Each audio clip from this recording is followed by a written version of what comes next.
pernah ditatap di muka bumi, tidak pernah kedengaran kisah keindahannya, dan tak terlukiskan bagaimana keindahan bisa dibayangkan. Susah.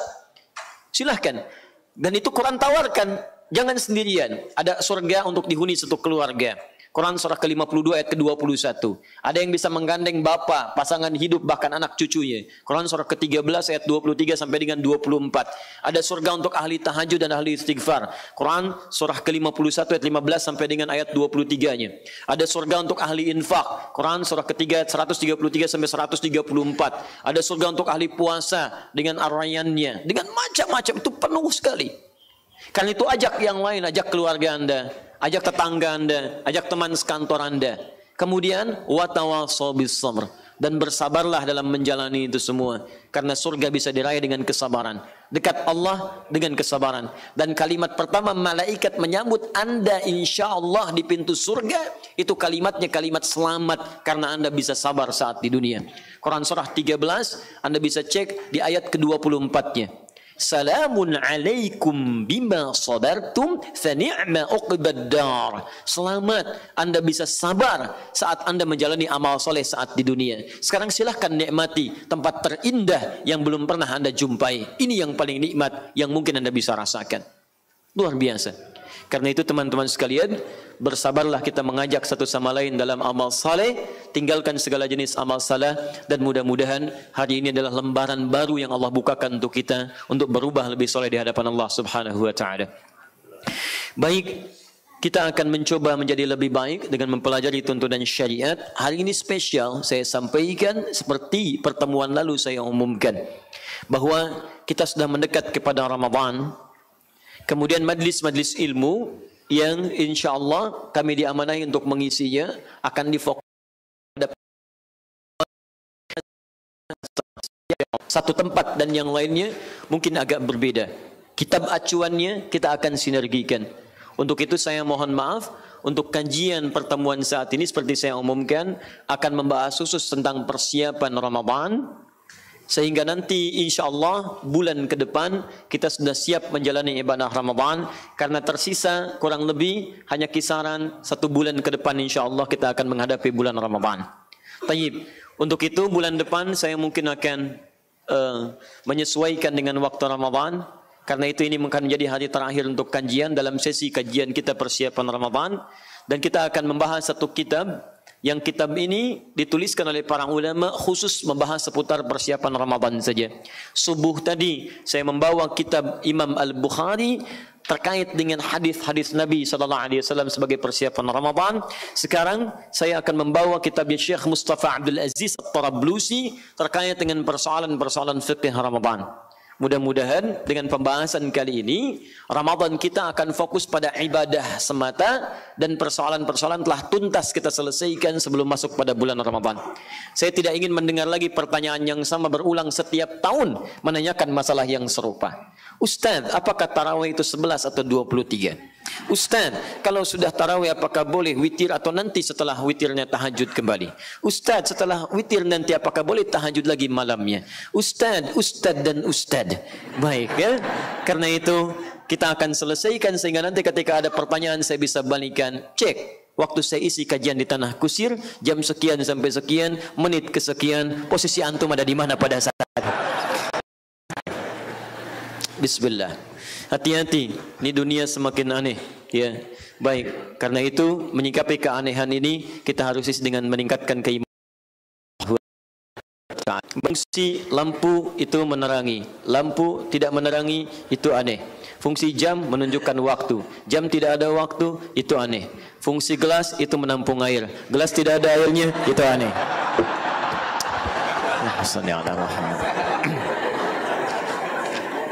Baik.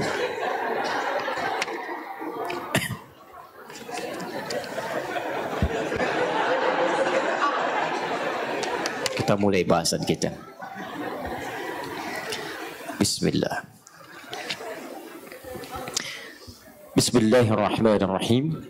Pembahasan kali ini judul kitabnya sama dengan kitab Imam Al-Bukhari, menuliskan kitab As-Siyam. As-Siyam. Bagi yang menyimak tayangan kami tadi subuh, kami telah jelaskan tentang pengertian makna ini. Secara singkat sebagai penegasan, ada dua istilah yang singkat, yaitu as-siyam dan saum. Ya, as-siyam dan as-saum. Siyam disebutkan 9 kali dalam Al-Quran, saum disebutkan sekali saja dalam Al-Quran. Kata saum disebutkan di Quran surah ke-19 Maryam ayat ke-26. Sudah? Wa kuli washrabi, silahkan makan Maryam, silahkan minum Maryam, nikmati dengan keindahan. Waqarni aina fa imma, maka jika, ini yang paling indah, engkau melihat seorang dari awas, faquli, maka katakan kepada mereka, ini saum kepada Allah Ta'ala. Ini disuruh saum tapi diminta makan dan minum.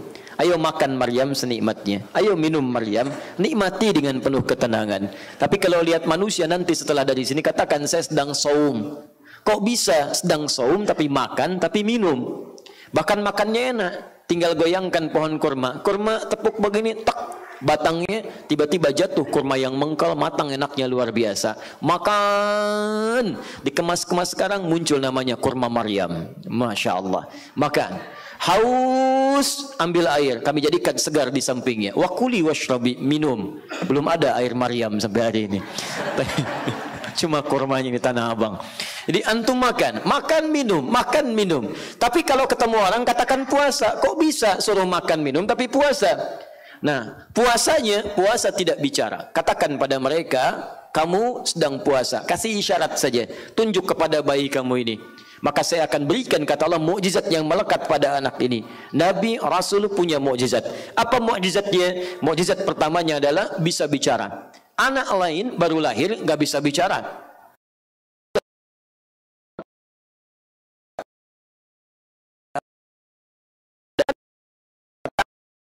Anak kelahiran lain, mukjizat yang membedakan saya dengan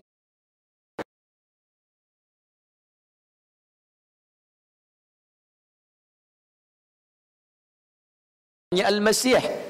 Nama di istilah yang lain disebut dengan Yesus. Kita beriman sebagai Nabi dan Rasul, bukan beriman sebagai Tuhan. Kita beriman kepada Nabi Daud, kita beriman kepada Nabi Ibrahim sebagai Rasul dan sebagai Nabi. Dan puncak paling besar, imani Nabi Muhammad SAW sebagai penutup para Nabi dan Rasul yang mendekatkan diri kepada Allah Subhanahu Wa Taala. Isa mengajak mendekat kepada Allah. Jadi kalau ada orang beriman kepada Nabi Isa jauh dari Allah, ada yang salah dengan keimanannya. Ada orang beriman pada Nabi Daud jauh dari Allah, ada yang salah dengan keimanannya.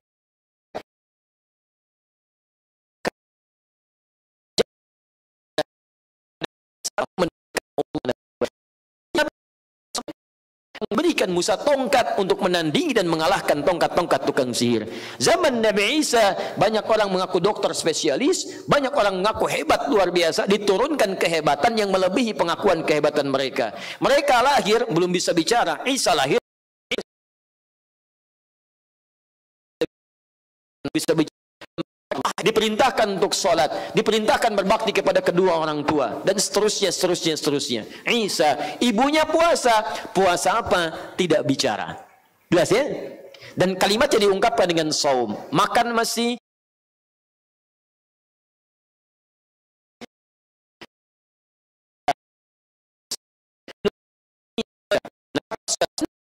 umum. Jadi kalau anda ingin mengatakan menahan dalam konteks apapun secara umum, boleh katakan dengan nama saum. Jelas ya? Makan tapi masih minum, itu saum. Saya nggak mau minum tapi masih makan, itu saum. Jelas? Sama, saya nggak mau bicara saat ini, itu saum. Papa, mama nggak mau bicara dulu sama papa, mama mau saum.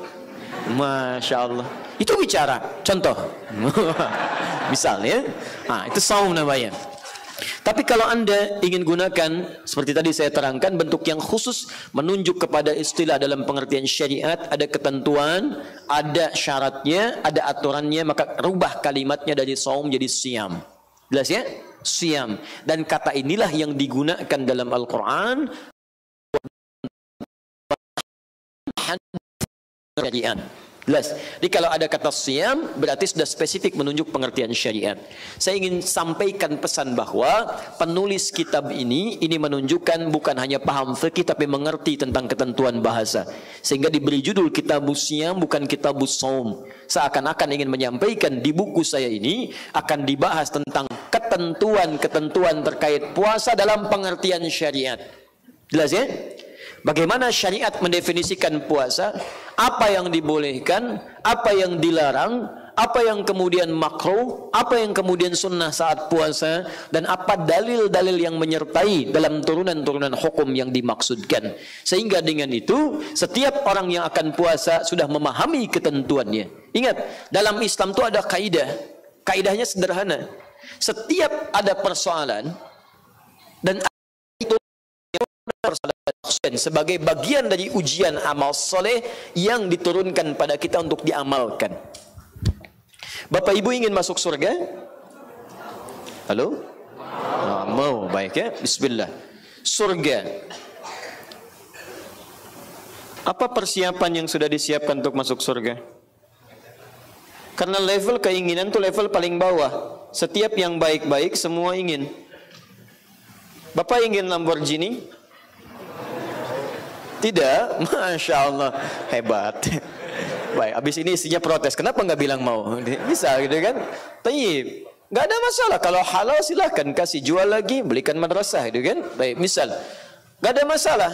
Pertanyaannya, semua yang baik-baik, setiap orang pasti ingin. Ingin haji? Ingin. Ingin rumah yang luas? Ingin, Masya Allah. Siapa yang ingin haji? Boleh angkat tangan. Setiap orang ingin. Baik. Tapi tidak setiap yang ingin punya tekad. Ini urutan kedua, namanya tekad. Tanya. Saya haji kapan? Saya bertekad tahun depan saya haji. Bismillah. Apa persiapannya? Belum ada. Taib. Itu tekad. Maka yang ketiga, siapkan dengan persiapkan. Maksimalkan keinginan, kuatkan tekad, lalu isi dengan tabungan. Mulai nabung, mulai nabung, mulai nabung. Tabungan banyak jenisnya. Ada tabungan uang, ada tabungan amal soleh dengan doa dan kebaikan. Ada yang pengen haji, tapi caranya dengan bersihkan masjid. Datang ke masjid, baca ayat-ayat haji, jadi imam, bermohon kepada Allah. Tiba-tiba 3 hari sebelum ditutup, datang orang. Ditunjuk langsung, diberikan gambaran pada hatinya, ditanamkan pada jiwanya. Pak, Bapak baca ayat haji terus, sudah haji belum? Belum, Masya Allah. Punya paspor? Ada. Udah Pak, Insya Allah haji dengan kami, Insya Allah ONH plus. Kejadian, sekitar 3 tahun lalu, di antara murid pengajian yang mengamalkan, kemudian melakukan itu, tiba-tiba dengan izin Allah berangkat.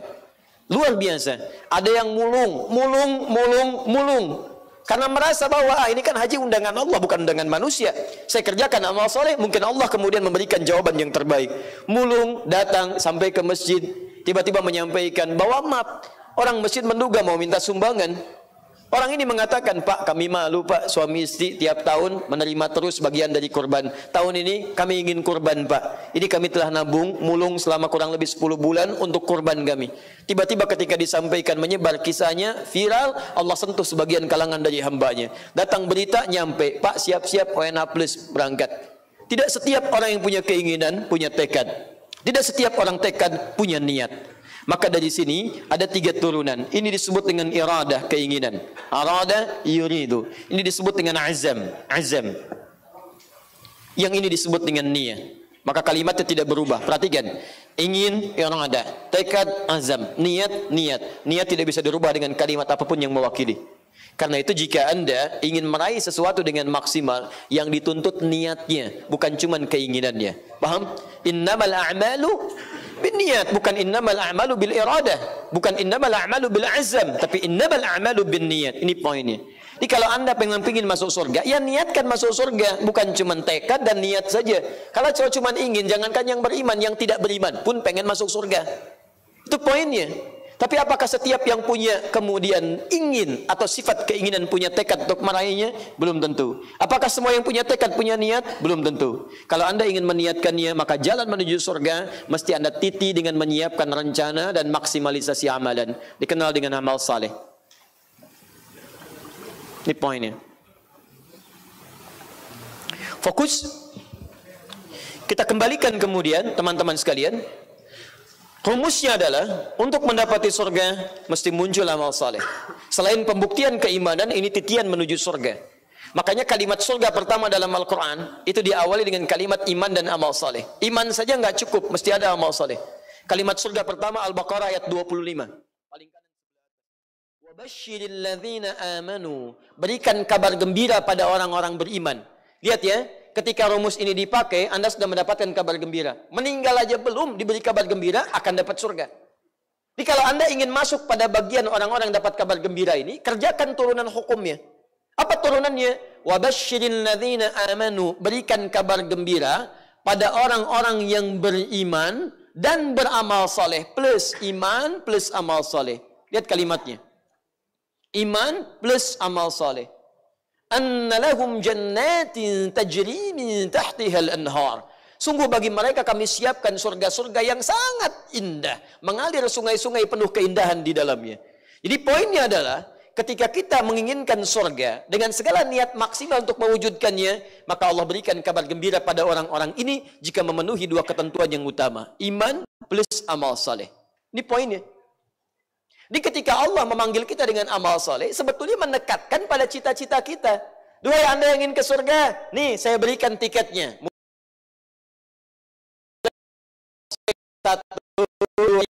Aku masuk surga, kecuali yang tidak pengen.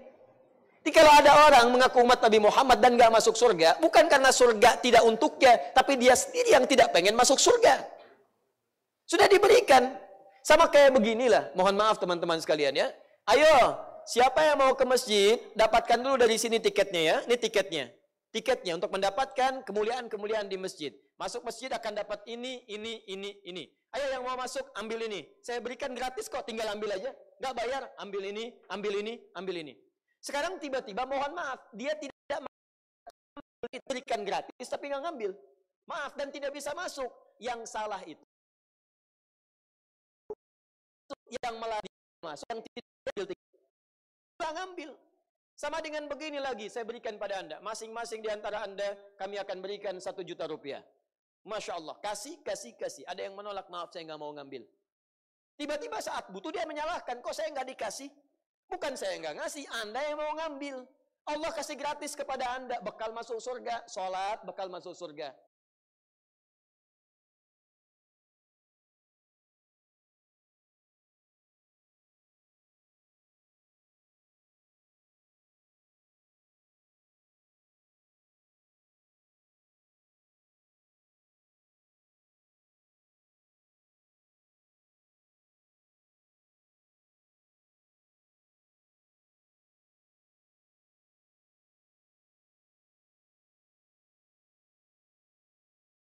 Rumus iman plus amal soleh. Anda bertanya, ya Allah, amal solehnya apa saja? Saya pengen ngambil ke surga. Terima kasih, iman telah Engkau berikan sejak saya lahir.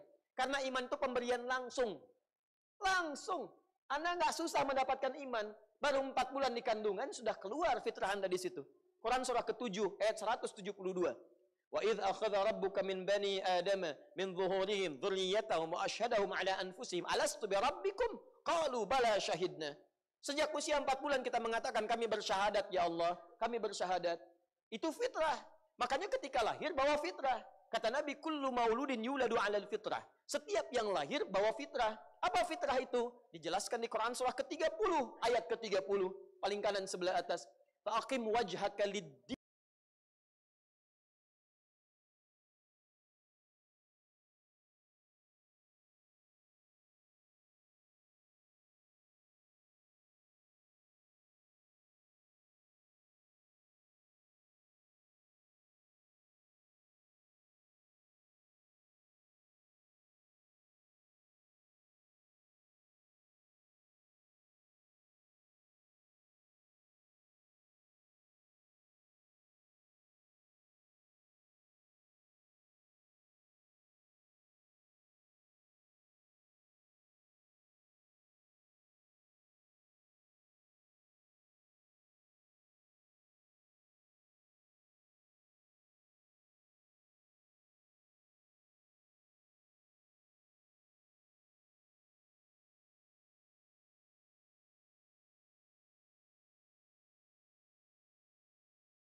memberikan tuntunan, gambaran kepada umatnya dalam rangkuman hadis-hadis yang sahih.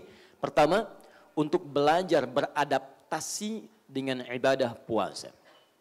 Belajar beradaptasi dengan ibadah puasa. Yang pertama. Kita turunkan di dalil-dalilnya.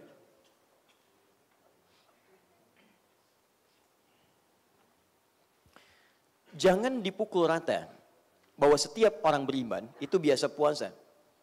Karena nanti dibagi ke dalam beberapa kategori. Maaf, misal pertama kita ambillah misalnya orang dewasa yang biasa puasa. Dewasa yang sudah terbiasa. Masih ingat ada yang kedua, anak yang baru baligh, yang sebelumnya tidak terbiasa puasa dengan masa yang cukup panjang. Baru baligh. Yang ketiga bisa terjadi, mohon maaf, ada orang yang kemudian dalam kategori mu'allaf. Lemah dia, baru masuk Islam kemudian dan dihadapkan pada ketentuan Ramadan dalam masa-masa ke depannya. Ini kita masukkan kategori mu'allaf dengan pengertian yang kedua. Di mu'allaf punya dua pengertian. Pengertian pertama, dia belum masuk Islam. Tapi punya kecenderungan pada Islam yang sangat kuat. Suka tanya-tanya Islam. Saya kemarin ke Kanada, ya itu Masya Allah. Dan sudah cukup menyebar, orang bertanya bagaimana tentang Islam dan sebagainya, ingin tahu lebih jauh dan seterusnya. Dan Alhamdulillah begitu tiba dari Kanada, yang masuk Islam di Indonesia. Kami hari Jumat kemarin kedatangan seorang laki-laki pemuda, kisaran usia, dia lahir 94 ya, berarti sekitar 24 tahun ya.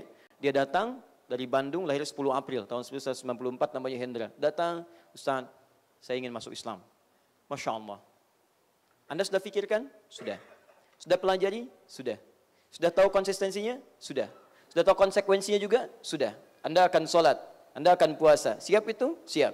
Siap menegakkan kemuliaan? Siap. Siap berakhlak mulia? Siap. Siap tidak mencela orang lain? Siap. Siap berbakti pada orang tua? Siap. Termasuk orang tua kalau belum masuk Islam? Siap. Siap mengajak mereka dalam kebaikan? Siap. Siap untuk tidak keluar dari Islam? Siap. Bismillah. Sebelum Jumat kita syahadatkan. Dari Kristen pindah kepada Islam. Nah, orang-orang yang belum masuk Islam punya kecenderungan itu boleh dibantu, misal dengan zakat. Boleh dorong. Berikan majalah keislaman, CD-CD keislaman, supaya dia belajar dan diharapkan masuk Islam. Ada golongan yang kedua, sudah masuk Islam tapi masih lemah keadaannya, butuh bantuan belajar, butuh support yang lainnya. Anda boleh berikan bantuan dari zakat, termasuk di sini bantuan pendidikan, keilmuan dan semangat membuat dia kuat dalam Islam. Ada 3 golongan ini. Nah, dalam menghadapi 3 golongan ini, di masa Nabi turun perintah ini juga, semua orang yang masuk Islam beriman. Tapi apakah setiap yang beriman biasa puasa? Ini belum tentu. Ini poinnya. Karena itu pada yang golongan-golongan ini, ketika kita bagi, Nabi mengajak keseluruhan tanpa kecuali untuk berlatih adaptasi puasa dengan masa yang cukup banyak dari masa-masa sebelumnya sebelum tiba ke bulan Ramadan.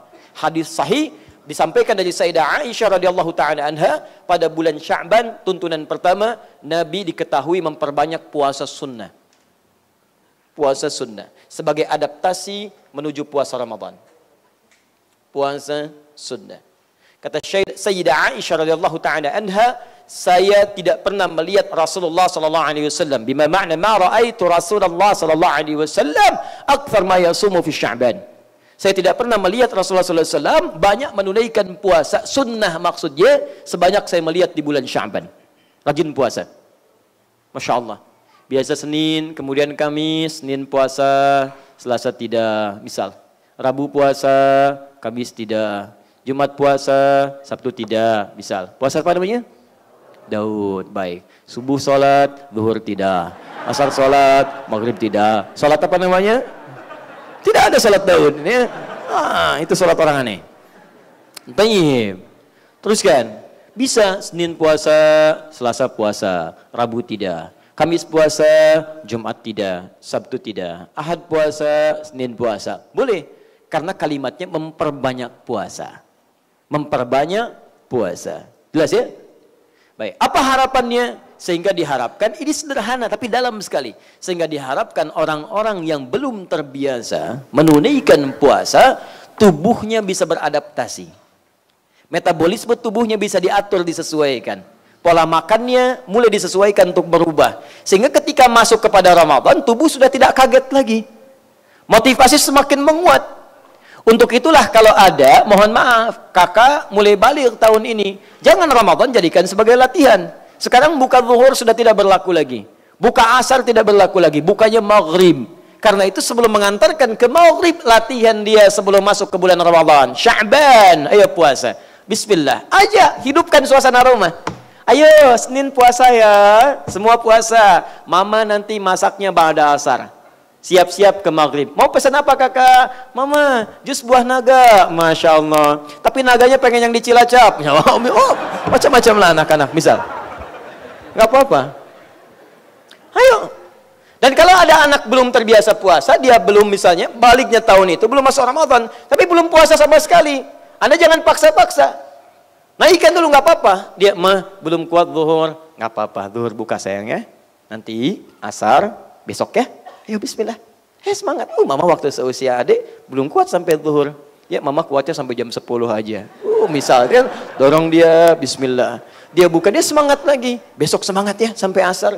Besoknya sampai asar lagi. Kemudian terusnya sampai terbiasa, pekan kemudian maghrib terbiasa. Begitu Ramadan full.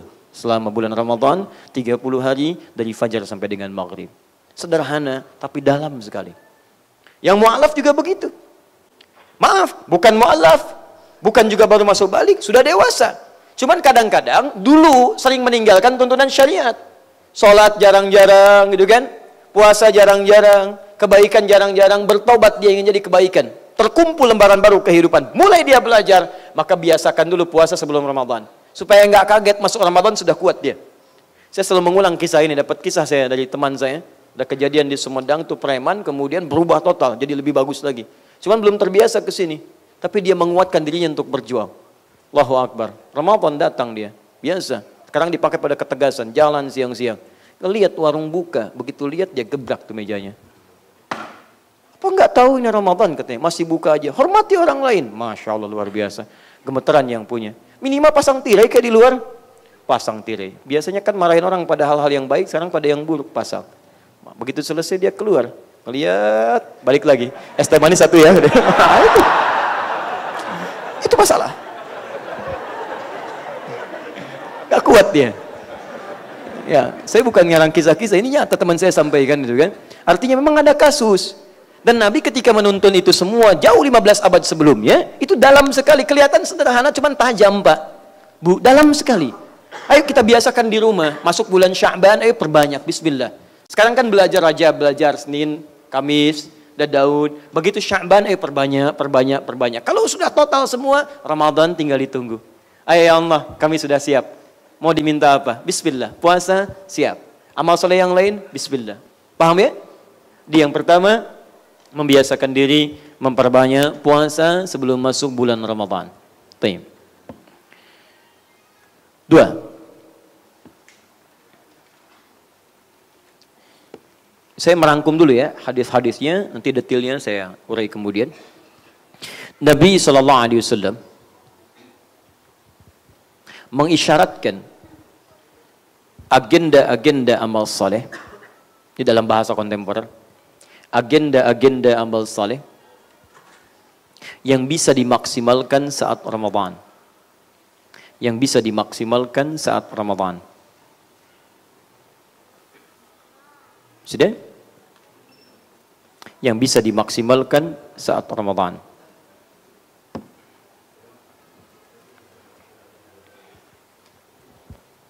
Baik. Saya langsung turunkan saja secara cepat karena kita mengefektifkan waktu yang kita miliki. Baik. Ini bahasannya penting sekali. Saking pentingnya ngapusnya harus pakai tenaga ya. Iya. Tapi ini spesial ini ya. Biasanya kalau dalam fikih sholat saya yang terangkan, ada yang ngapusnya. Fikih puasa beda. Ketika keimanan meningkat, menghapus saja susah. Bismillah. Udah cukup ya? Saya dekatkan sini aja Pak.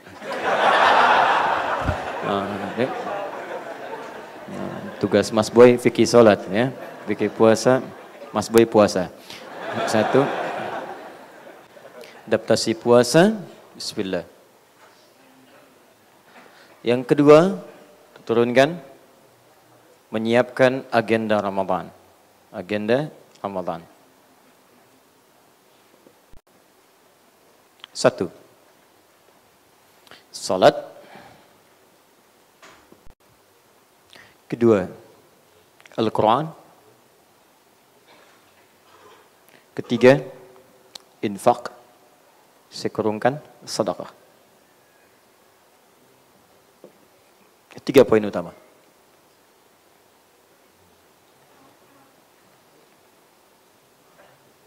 Yang lainnya turunan. Jazakallah khair. Keadaan paling sulit ketika kita mau menghapus, tidak ada yang menghapus. Ketika kita minta tidak dihapus, kemudian dihapus. Itu yang repot. Dan celakanya menghapus apa yang tidak ingin kita hapus. Itu yang susah. Semoga Allah ampuni dosanya. Jazakallah khair. Baik, satu. Saya mau ambil kaidah dulu dalam hadis qudsi. Di Kitabus Siyam nanti, Sahih Al-Bukhari nomor hadis yang pertama. Tapi ingat kaidah ini ya. As-siyamu li wa ana ajzi bihi. Allah menyampaikan langsung dalam hadis qudsi lewat lisan Nabi sallallahu alaihi wasallam. As-siyamu li.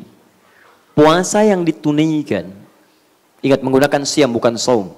Dengan penuh kesungguhan menunaikan ketentuan dan segala aturan yang berlaku di dalamnya, ditunaikan karena Allah. Awas, hati-hati ya. Tunaikan puasa jangan karena orang lain puasa. Jangan karena Ramadan sekedar tiba, tapi tunaikan karena Allah yang perintahkan. Walaupun Ramadan tiba, tapi Allah nggak perintahkan, saya nggak akan tunaikan. Saya kerjakan karena Allah perintahkan. Kalau anda sikapnya sudah demikian, maka lihat kalimat hadisnya, wa ana ajzi bihi. Maka saya akan memberikan langsung ukuran pahalanya.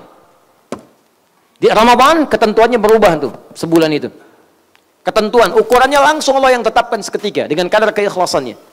Kalau ukuran standar, wal hasanatu bi asyri amsalha. Setiap satu kebaikan 10 pahala itu ukuran standar. Tapi Ramadan keluar dari ukuran itu, bisa lebih daripada itu.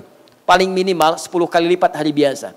Bi asyri amsalha. 10 kali lipat hari biasa. Anda bisa bayangkan. 10 kali lipat. Makanya rugi kalau ada orang yang tidak tergerak menunaikan amal soleh di bulan Ramadan. Ruginya total, luar biasa. Kenapa? Karena ukuran pahala pada saat itu Allah langsung memberikan bukan dalam ukuran-ukuran standar biasa keseharian. Jelas? Man jaa bil hasanati falahu asyru amsalha. Siapa yang mengerjakan satu kebaikan maka minimal dapat 10 balasan dari nilai yang ia kerjakan. Hari biasa, Ramadan tidak. Wa ana ajzi bihi. Saya yang putuskan nilai pahalanya di luar standar biasa. Turunkan. Untuk itu Nabi sallallahu alaihi wasallam memberikan rumus. Ayo aktifkan perencanaan, bikin agenda sebelum masuk Ramadan. Karena hanya orang-orang yang punya agenda yang terukur amal solehnya. Kebanyakan orang bukan tidak mampu beramal soleh, tapi tidak punya rencana dalam mengerjakannya. Silakan cek pada diri anda. Amal solehnya kan sudah dibentangkan setiap hari. Peluang sholat setiap hari ada. Maaf, peluang infak ada. Baca Quran ada. Pertanyaan saya, dari setiap hari anda hidup, berapa kali anda punya rencana untuk mewujudkannya? Saya tanya pada anda lah masing-masing. Ikhwan, jawab masing-masing dalam hati anda. Zuhur anda mau sholat zuhur berjamaah di mana? Asar rencana anda di mana? Maghrib di mana? Isya di mana? Tahajud rencana jam berapa bu malam ini? Berapa ayat Quran yang anda mau baca dalam hari ini? Berapa ayat mau anda hafalkan? Di mana anda mau infak hari ini? Jangan-jangan untuk Ramadan, jangankan Ramadan, untuk hari ini pun kita nggak punya rencana. Padahal sholat pertama kita disebut dengan subuh, dari kata asbah. Apa itu asbah? Orang yang sudah siap dengan perencanaan di waktu itu. Makanya orang Islam tuh beda, begitu bangun dia punya rencana kehidupan di hari itu. Hari ini saya mau kerjakan ini, selesai ini ke sini, selesai ini ke sini. Fa idza faraghta fansab. Kalau selesai yang ini saya mau kerjakan yang lainnya. Bahkan rencana paling hebat Quran surah 59 ayat ke-18 itu. Ya ayyuhalladzina amanu taqullaha wal tanzur nafsum ma qaddamat lighad. Ada orang yang visinya tanzur. Visinya itu sampai dengan ghad, hari kiamat nanti. Saya mau kerjakan visi saya sampai kiamat nanti. Kalau saya mau mencari nafkah, sama, kantornya sama dengan si fulan. Kerjanya di sini, di sini, di sini. Tapi bagaimana caranya pekerjaan saya melahirkan pahala yang saya bawa sampai ke akhirat. Ada orang, jangkanya cuma jangka menengah, dunia saja. Jangkanya jangka pendek, yang ini jangka panjang dia bawa. Ada orang mencari nafkah hanya sekedar memenuhi kebutuhan per bulan. Ada orang nutup kebutuhan per hari. Gali lubang, tutup lubang, ini ada, tutup lagi, tutup lagi. Ada yang sebulan jangka menengah, tapi ada yang sangat jangka panjang. Bagaimana caranya ketika tangan bergerak, kaki melangkah, pahala dituliskan. Bagaimana caranya supaya istri saya masak, pahala dituliskan. Anak saya makan, pahala dituliskan. Anak saya dari situ dapat energi untuk sholat. Panjang. Nafsu maqaddamat lighat, untuk akhiratnya. Ini poinnya. Makanya teman-teman sekalian, Nabi memberikan isyarat, jangan sampai kebiasaan di luar Ramadan dibawa ke Ramadan. Bingung. Jam 7, sholatnya subuh. Malam berjamaah, tarawih juga. Begitu selesai subuh, nggak punya rencana. Tidur. Habis tidur, tidur lagi. Habis tidur, tidur lagi. Bangun tidur, tidur lagi. Tidur. Tuh. Kantor silakan cek. Kalau mau ngecek banyak orang tidur, gampang. Begitu waktu zuhur, cek masjid. Ayo silakan berkantoran. Masuk, Masya Allah. Bawa AC, saking tenangnya. Plak, tidur. Kok tidur, Pak? Hadis Nabi. Tidur orang puasa adalah ibadah. Palsu. Hadis palsu. Niyamus shaimi ibadatun, hadisnya palsu. Jelas ya? Taib. Maka rencana pertama, ini dia turunkan salat. Diturunkanlah kemudian, bahkan Nabi memberikan detail gambaran bagaimana salat-salat yang bisa menyempurnakan kesempurnaan puasa. Mulai hari ini, turunkanlah semua jenis salat-salat sunnah yang menyertai salat fardu. Karena pahalanya beda antara Ramadan dengan di luar Ramadan. Salat dibagi dua. Dari segi hukum, ada yang fardu, ada yang sunnah. Ini tidak perlu ditanya karena ini standar. Yang perlu ditanyakan yang ini. Keluarkan semua jenis salat sunnah. Bagi dua lagi, siang plus malam. Ukuran siang, teman-teman, dari mulai subuh sampai dengan ke maghrib. Ukuran malam, dari mulai isya sampai menjelang ke subuh lagi. Keluarkan semua jenis salat sunnah, siang dan malam, dan mulai bikin menunya.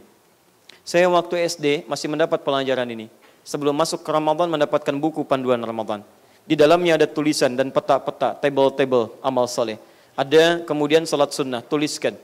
Tidak ada salahnya untuk mengukur diri kita. Karena kalau sudah terbiasa begitu, kita nggak perlu buku lagi. Tapi kalau Anda ingin mengukur kemudian tingkat ya kualitas amalan kita, boleh kita bikin buku khusus amalan Ramadan. Keluarkan. Mulai sekarang petakan. Jenis salat-salat sunnah. Ada yang rawatib. Berapa rakaat? 12 rakaat. Hadisnya di mana? Kita ambil misalnya di At-Tirmidzi. Ya, kita ambil yang 414. Dari Ummu Habibah radhiyallahu taala anha. Qala Rasulullah sallallahu alaihi wasallam, satu kali Rasulullah sallallahu alaihi wasallam pernah bersabda, "Man shalla 12 raka'atan," siapa yang menunaikan salat 12 rakaat fi yaumin wa lailatin. 12 rakaat ini ada waktunya siang, ada waktunya malam.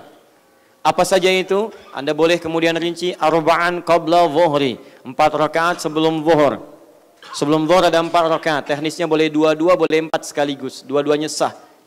Ya, kalau di masyarakat belum terbiasa 4 sekaligus, lakukan 2-2. 2 rakaat kemudian salam. 2 rakaat lagi kemudian salam. Jelas? Tapi kalau sudah dipahami misalnya, ini salat belum waktunya, tapi dia tahu itu salat sunnah, Anda boleh tunaikan 4 rakaat sekaligus. Tunaikan 4 kemudian dengan 1 kali salam. Itu boleh. Sah. Dua-duanya disepakati oleh para ulama. Ulama aja sepakat, masa Anda yang bukan ulama ribut? Jelas ya? Ingat, lihat kondisi masyarakatnya, karena ini penting untuk menyesuaikan dengan fikih. Fikih nanti ada aulawiyah, fikih prioritas. Kalau masyarakat belum terbiasa, jangan maksa dikerjakan. Tiba-tiba Anda 4, orang ribut. Siapa tuh? Iya, aliran sesat kali ya. Oh, sesat. Padahal belum tahu hukumnya.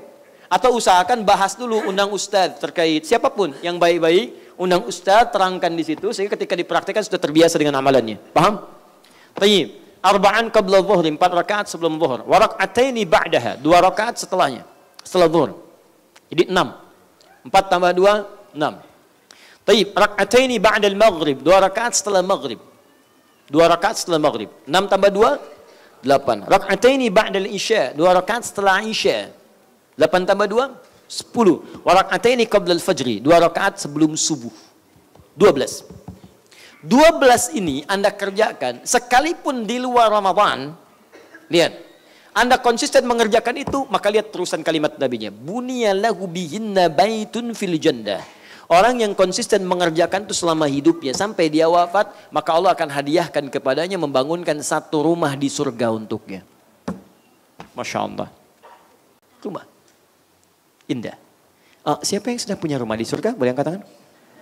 Saya serius. Nah, kalau Anda belum merasa punya rumah, Anda siapkan. Kan sekarang dikasih bahannya. Bahannya sudah ada, tinggal Anda mau bangun apa enggak. Jadi kalau Anda nggak punya rumah di surga, bukan salah Allah, salah Anda. Punya bangunan, tapi bahannya nggak dipakai. Itu poinnya. Makanya Ummu Habibah radhiyallahu taala anha ketika mendengar kalimat itu kata beliau, bima ma'na laqad azamtu nafsi alla atrukaha tula hayati.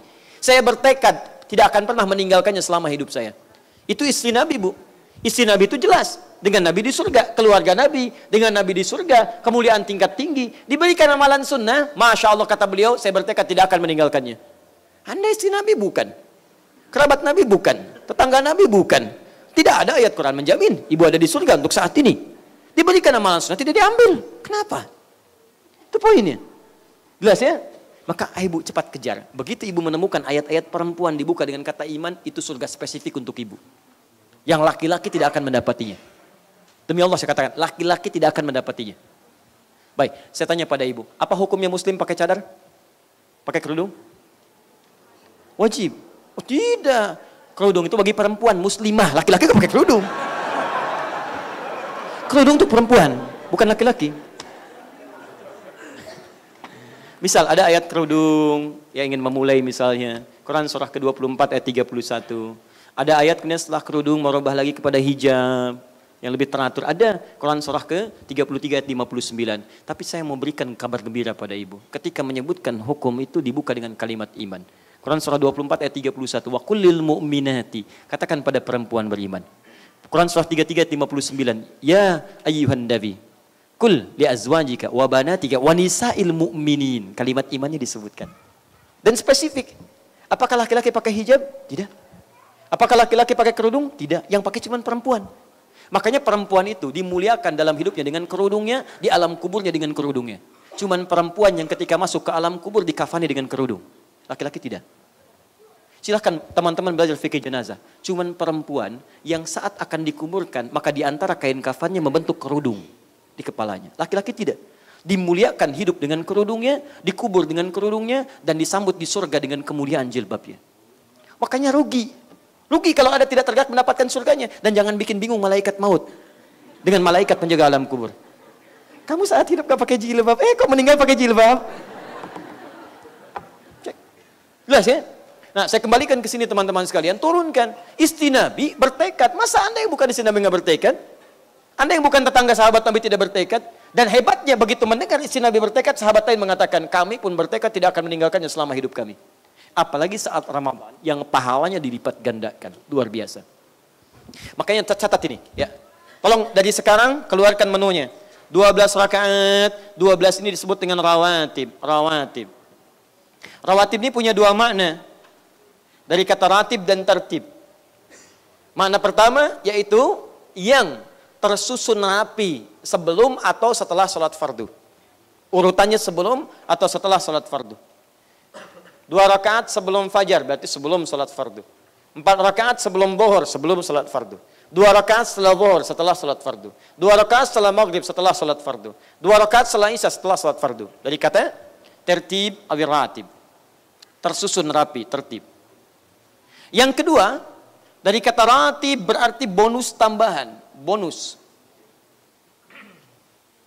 Anda kalau bekerja, Pak, Ibu, suaminya kerja, dapat gaji kan? Gaji pokok dalam bahasa Arab disebut dengan ujrah namanya. Ujratun dari kata ajrun. Ujrah, gaji pokok. Kalau ada lembur, jam kerja tambahan ya? Ada tambahan ya? Ada bonus-bonus tambahan. Nah dalam bahasa Arab disebut dengan ratib, asal katanya. Anda kalau kerjakan sholat fardu yang 5 waktu, maka dapat pahala pokok disebut ajrun. Lahum ajrun ghairu mamnun. Ajrun. Jamaknya ujurun. Tapi kalau Anda ingin tambah, kayak tadi, ayo jamnya tambah, ayo lembur, ayo tambah, Anda akan dapat bonus tambahan, disebut dengan ratib. Orang kejar subuh saja, Anda kerjakan 2 rakaat sebelum subuh, maka Anda dapatkan bonusnya ratib, untuk 1 kali sholat.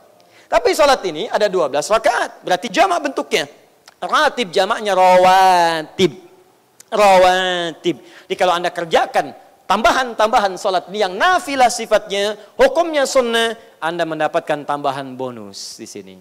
Bonus dari pahala asalnya, pahala pokoknya. Baik, bukankah bonus spesial akan terjadi di hari-hari spesial? Hari pendirian perusahaan, bonusnya tambah, beda dengan hari-hari biasa. Masya Allah, Ramadan, hari yang istimewa, beda dengan hari biasa. Makanya kalau Anda meninggalkan bonusnya di bulan Ramadan, ruginya luar biasa. Karena nilainya beda dengan hari-hari biasa. Turunkan. Ini baru rawatib. Di luar rawatib ada yang disebut mutlak. Mutlak. Terpisah dari keadaan salat fardu. Bisa terpisah waktunya. Bisa juga terpisah fadilahnya. Tidak terkait langsung dengan salat fardu. Jauh dia. Dari segi waktu jauh, bisa dekat dengan salat fardu. Tapi keutamaannya milik sendiri. Tidak ada kaitan dengan salat fardunya. Keutamaan sendiri. Contoh. Selain rawatib. Tadi subuh ada rawatibnya. Zuhur ada. Asar ada rawatibnya? Tidak ada. Baik. Tidak ada rawatib. Pertanyaannya, apakah sebelum salat asar boleh salat sunnah? Kan tidak ada rawatibnya. Halo? Tapi yang bilang boleh angkat tangan. Ayo berani jangan keroyokan, angkat tangan. Keroyokan saya pulang. Tapi yang tidak boleh angkat tangan. Yang wallahu a'lam. Catat hadisnya supaya ada dalil. Jadi kalau ditanya kita jawab pakai dalil. Ingat agama pakai dalil. Ya, syariat pakai dalil. Kalau tidak ada dalil nggak usah kreatif. Tidak perlu kreatif. Ada dalil kerjakan, tidak ada dalil cukupkan. Dan tidak capek hidup kita. Makanya ibadah itu di Quran, rata-rata fikih itu cuma 300 ayat kurang lebih. 300 ayat. 5% dari isi Al-Quran. Quran 6.236 ayat. Kan? 10% ambil 600 ayat. Bagi 2, 5% 300. 300 itu mengatur hukum-hukum. Selebihnya diberikan kemudahan. Allah kasih kita mudah, kenapa Anda memilih susah? Jadi kalau nggak ada dalil, nggak usah kerjakan, jangan kreatif. Ya, tapi nanti dalil ada ukuran. Turunkan dulu sini. Turunkan. Dalilnya kita turunkan di hadis riwayat Abu Daud. Nomor hadis 1257 yang meriwayatkan sahabat namanya Abdullah bin Umar disingkat Ibnu Umar radhiyallahu taala anhuma. Hadisnya dari mana Ustaz? Dari Nabi sallallahu alaihi wasallam. Apa bunyinya Ustaz? Rahimallahu ra'an shalla qabla al-'asri arba'an. Allah merahmati seorang hamba yang mau menunaikan salat 4 rakaat sebelum asar. 4 rakaat sebelum asar. Jadi kalau mau dilakukan silahkan. Ba'da adzan misalnya ada kesempatan kerjakan. Tidak ada kesempatan tidak ada masalah. Baik ya?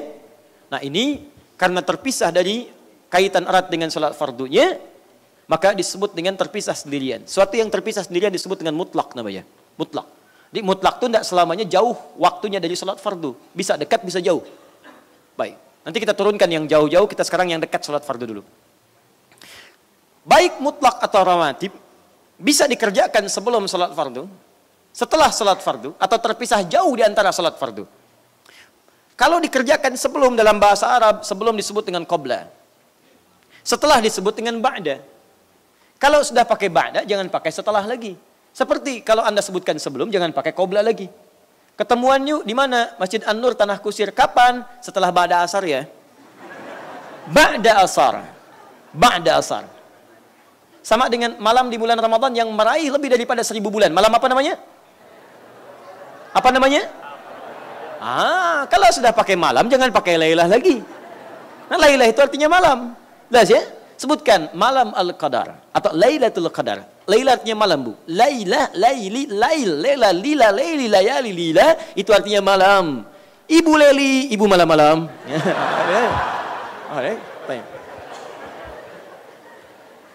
Baik. Sebelum qabla, setelah ba'da. Ba'da.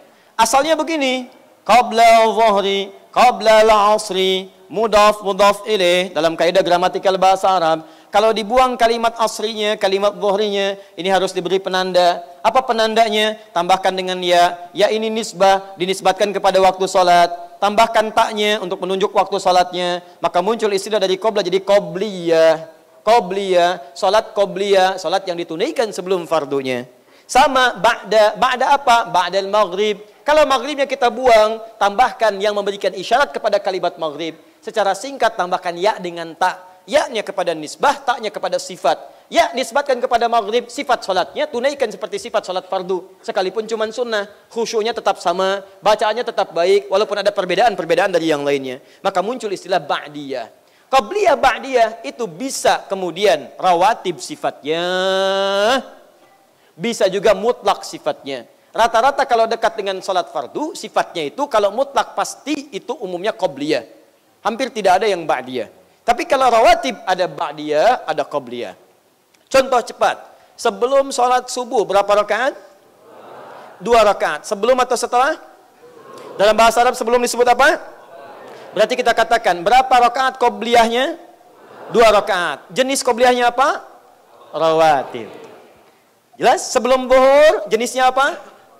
Rawatib. Ada berapa rakaat? 4. Setelah zuhur namanya apa? Ba'diyah. Jenisnya apa? Sebelum asar? Baik. Ada berapa rakaat? 4 rakaat. Salatnya namanya apa? Taib qabliyah. Mutlak sifatnya. Ba'da asar? Tidak ada. Oke. Sebelum maghrib? Tidak diketahui sebelumnya sekalipun ada hadisnya. Hadisnya kita bahas. Jadi ada tidak sebelum maghrib? Yang bilang ada angkat tangan? Ayo. Yang tidak ada angkat tangan? Yang tidak jelas. Nah, cuman beda satu nomor. Ini nomor hadis 1257, ini nomor hadis 1258. Yang meriwayatkan orang yang sama. Sahabat Ibnu Umar radhiyallahu taala anhuma. Qala Rasulullah sallallahu alaihi wasallam. Satu kali Rasulullah SAW pernah bersabda, bima ma'na, lihat kalimatnya. Sallu qabla al-maghrib rak'ataini wa la tattakhidhuha sunnatan. Salatlah kalian sebelum maghrib 2 rakaat, tapi jangan membiasakannya. Ini ada tambahan kalimatnya. Wa la tattakhidhuha sunnatan, tapi jangan membiasakannya. Boleh 2 rakaat sebelum maghrib, tapi kalimat hadisnya jangan membiasakannya. Kenapa ada kalimat ini? Pertama, ini hadis menunjukkan kebolehan 2 rakaat sebelum maghrib. Tapi ujung hadisnya memberikan batasan kapan kebolehan itu dilakukan. Kata para ulama, maghrib itu waktunya sangat padat, singkat. Singkat, saking singkatnya kadang-kadang dekat dengan isya. Saking dekatnya kalau diberikan peluang sholat sunnah, makin mepet waktunya. Dan makin kehilangan kesempatan mendapatkan keutamaannya. Akhirnya, hampir di setiap tempat-tempat di Timur Tengah, bahkan ke Eropa itu maghrib jarang ada jeda. Begitu selesai azan, qamat. Paling jeda semenit 2 menit. Tapi dalam kondisi tertentu, kadang-kadang Anda pergi ke Mekah, sholat di Masjid Al-Haram.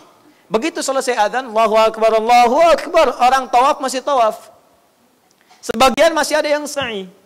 Karena itu diberikan jeda agak panjang, kadang 15 menit. Supaya mengondisikan mereka rapi terlebih dahulu. Rapi.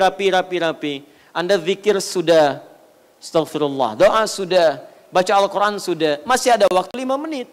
Daripada dipakai ngobrol, tidak jelas. Suasana tidak karuan. Kadang-kadang selfie depan Ka'bah, ceklik. Menunggu salat maghrib. Kenapa tidak Anda gunakan untuk salat 2 rakaat? Salat 2 rakaat sambil menunggu. Salat 2 rakaat boleh sah hukumnya. Tapi ketika kembali ke Indonesia, wala tattakhidhuha sunnatan, setiap tempat mungkin beda. Kembali kepada kepadatan semula. Di tanah kusir nggak ada yang tawaf. Mau tawaf di mana? Tapi masjid Anda biasa, nggak ada yang sa'i. Apa yang mau Anda tunggu? Ini jangan keadaan di Mekah dibawa ke sini. Pak, Mekah aja 15 menit. Mekah itu lahirnya Nabi, Pak. Nabi diutus di sana. 15 menit, masa di sini cuma 5 menit? Tidak, jangan dibawa hukum yang sama, keadaan berbeda. Masuk ke sini, tidak ada peluang, tidak perlu Anda kerjakan. Paham? Tapi kalau ada peluangnya silakan Anda kerjakan. Masuk masjid, buka pintu masjid sendiri. Nyalain lampu sendiri. Azan sendiri. Nunggu 30 menit masih sendiri. Lama, 10 menit, 15 menit, salat. Tunggu lagi, belum ada. Qomat Anda sendiri. Begitu qomat, belum datang juga. Jadi imam sendiri, jadi makmum sendiri, salam sendiri. Luar biasa. Allah ingin memberikan semua jenis pahala kepada Anda sendiri. Pahala Anda buka masjid, pahala Anda nyalakan lampu, pahala Anda azan, pahala Anda qamat, pahala Anda jadi imam, pahala Anda jadi makmum sekalian, pahala Anda, Allahu Akbar. Kalau Allah berikan semua jenis pahala kepada Anda, apalagi mau Anda keluhkan di hadapan Allah Subhanahu wa taala. Tinggal Anda berdakwah saja pada kalangan masyarakat dengan cara yang lembut. Lembut, bismillah, berdoa kepada Allah, ajak pelan-pelan. Setelah pulang, salat lagi, subuh, Anda Sabtu pulang, Ahad seperti sekarang dari subuh, Sabtunya beli buah, kan? Setelah kemudian itu datang, setelah sholat subuh Ahad datang pada tetangga. Tengok, Assalamualaikum Pak, Masya Allah. Sehat Bapak? Iya ini saya bawa buah. Tumben bawa buah. Iya, saya tadi dari masjid, gak ketemu Bapak, saya kira sakit, saya bawain buah. Masya Allah. Besoknya ke masjid dia Pak. Demi Allah saya katakan, coba besoknya ke masjid dia. Ya, ke masjid. Kalau belum ke masjid, SMS Pak, belum ke masjid, apa masih sakit? Tengok. Ya. Kadang-kadang ada yang ekstrim gitu kan. Subuh adzan belum datang, jam 9 adzan dia. Allahu Akbar, semua ke masjid. Tayyib, gila kamu, adzan kok jam 9. Kata yang adzan, kalian yang gila. Saya adzan setengah 5 nggak ada yang datang. Saya adzan jam 9 pada datang gitu ya. Tapi nggak usah dicoba, itu contoh aja. Tayyib, salat sudah semuanya. Qabliyah maghrib sudah ada dalilnya dengan keadaan tertentu. Kalau sudah semuanya, tambahkan spesial hanya untuk di bulan Ramadan. Sebetulnya kebiasaan di hari-hari selain Ramadan, tapi dimaksimalkan saat Ramadan. Tambahkan dengan salat yang khusus ditunaikan ba'da isya. Yang contohnya langsung diberikan oleh Nabi. Yang rakaatnya berbilang. Dan disebut menyempurnakan puasa Ramadan. Jadi kalau Anda tidak menunaikan salat ini, puasa Anda sah. Sah ditunaikan, cuman tidak sempurna. Karena disebut menyempurnakan puasa Ramadan. Hati-hati, dan banyak hadis turunan tentang ini. Salatnya ditunaikan ba'da isya setelah ba'diyah isya-nya. Salat apa namanya? Bukan. Bukan. Salatnya bukan tarawih. Apalagi? Kalau tidak tahu katakan? Salat apa namanya? Baik. Cuma di tanah kusir ada salat namanya wallahu a'lam. Baik. Man qama ramadhana imanan wa ihtisaban ghufira lahu ma taqaddama min dhanbi. Allahu akbar. Siapa yang bisa menunaikan qiyam Ramadan, qama ramadhana, qiyam Ramadan, imanan wa ihtisaban, lagi-lagi iman disebutkan, ditunaikan karena Allah Subhanahu wa taala dengan penuh kesungguhan sambil mengoreksi dirinya. Tayyib. Sudah? Ghufira lahu ma taqaddama min dhanbi. Maka balasannya Allah akan mengampuni dosa-dosanya di malam itu. Allah akan mengampuni dosa-dosa yang pernah ia kerjakan pada saat itu. Masya Allah. Perhatikan ya. Ini qama Ramadan, ditunaikan di malam hari. Hadis serupa dengan ini adalah tentang puasanya di siang hari. Man shoma Ramadana. Dua-duanya sahih. Dengan redaksi yang serupa sempurna. Ini qama, yang ini shoma. Man shoma Ramadana imanan wa ihtisaban ghufira lahu ma taqaddama min dhanbi. Siapa yang menunaikan puasa Ramadan? Kalau puasa siang atau malamnya? Siang. Subuh sampai maghrib, siang. Perhatikan, ini siang, ini malam. Dia tunaikan dengan kesungguhan karena Allah. Dia isi dengan banyak bermuhasabah, mendekat kepada Allah. Lihat, dia berpeluang mendapat ampunan dari Allah dari semua keburukan yang pernah ia kerjakan di masa lalu. Siang dan malam di bulan Ramadan muncul ampunan-ampunan Allah Subhanahu wa taala. Ada ampunan Allah ditebarkan siang malam. Anda nggak diampuni sehari, wajar. 2 hari, wajar. 3 hari, wajar. Tapi kalau diberi kesempatan 30 hari, dosa Anda nggak diampuni juga. Anda yang tidak wajar. Paham ya? Karena itu bagaimana cara mendapatkannya? Allah turunkan amalan. Saya simpan dulu yang siang, saya masuk kepada yang sholat dulu. Ada sholat malam. Diistilahkan dengan qiyam Ramadan. Qama Ramadan.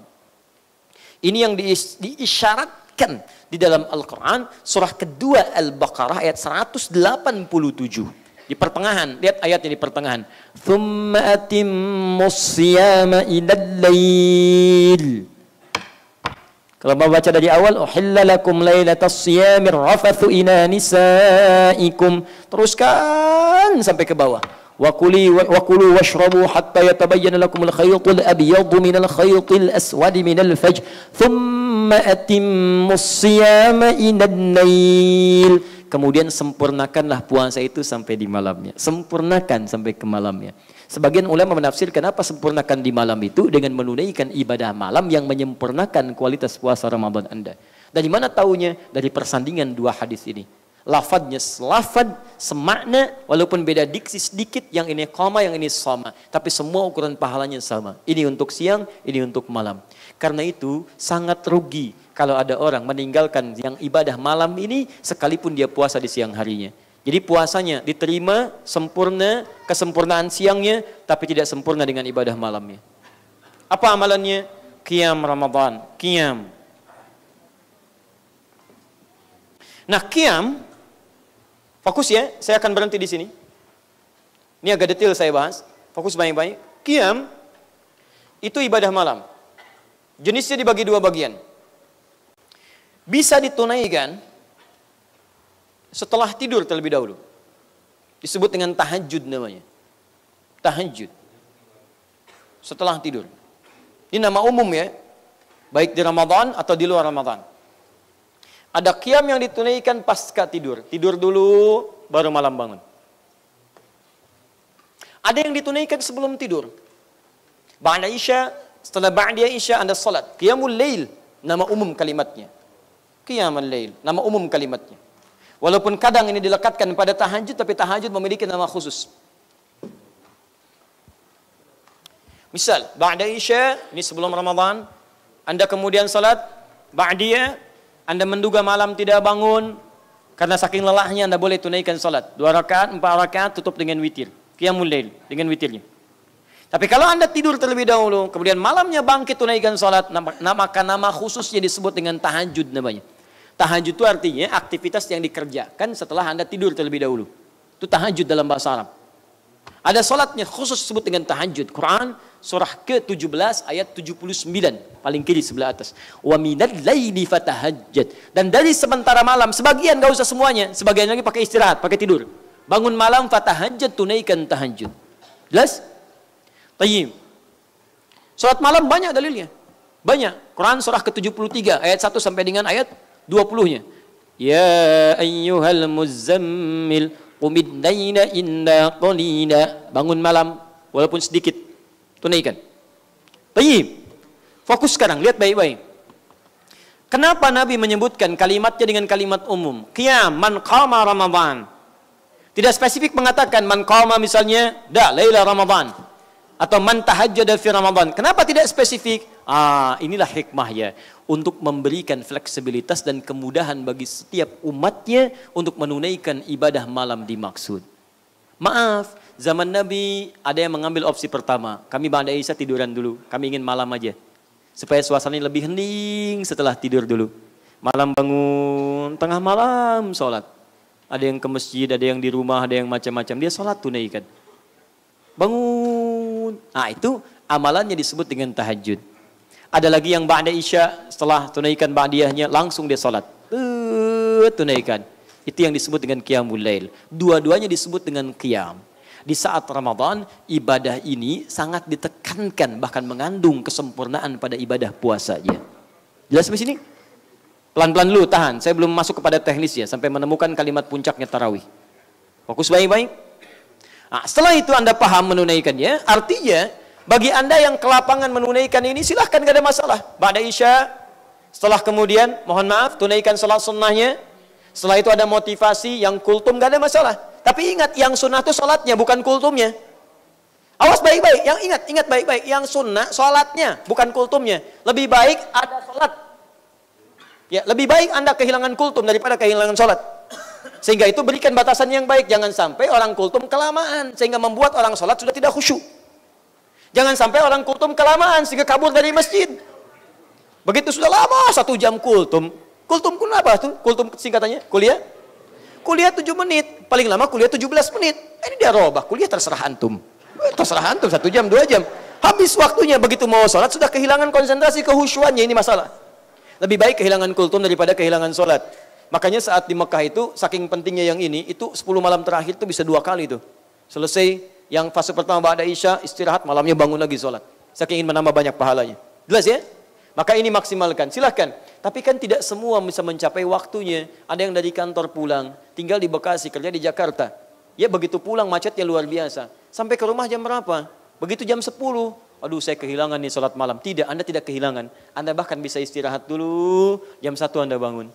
Tunaikan sholat. Begitu selesai mendekat ke sahur. Enak gitu kan? Masya Allah. Habis sahur tidur lagi. Bangun jam 7. Salah.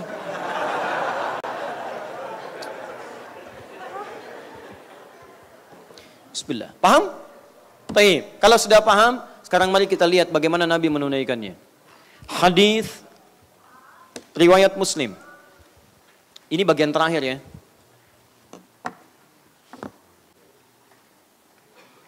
Hadis riwayat Muslim. Mohon bersabar. Nomor hadis 749.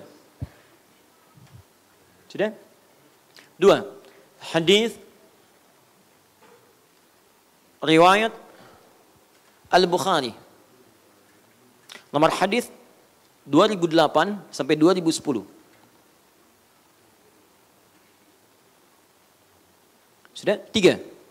Hadis riwayat Abu Daud. Nomor hadis 1369. Anda bisa cocokkan silakan dengan kitabnya, ya. Kalau misalnya beda cetakan, nomornya berbeda, cari kalimatnya. Ya, kalau kalimatnya sama berarti nggak ada persoalan. Karena beberapa bagian cetakan itu bisa berbeda. Tapi nanti ada 2 jenis penomoran, ya.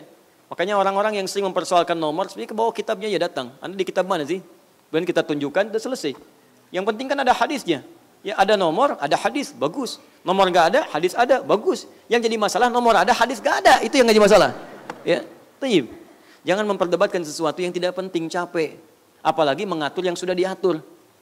Alhamdulillah, matahari masih terbit dari timur. Ya memang timur, tenggelam di barat. Kembali ke sini. Sudah? Tayyib. Bagian pertama, hadis riwayat Muslim, nomor hadis 749. Kasihkan rawinya dari Ibnu Umar. Periwayatnya Ibnu Umar radhiyallahu taala anhuma. Boleh kasih kurung? Kasih kurung, rawinya Ibnu Umar radhiyallahu taala anhuma. Kurung tutup supaya tidak lepas. Muslim.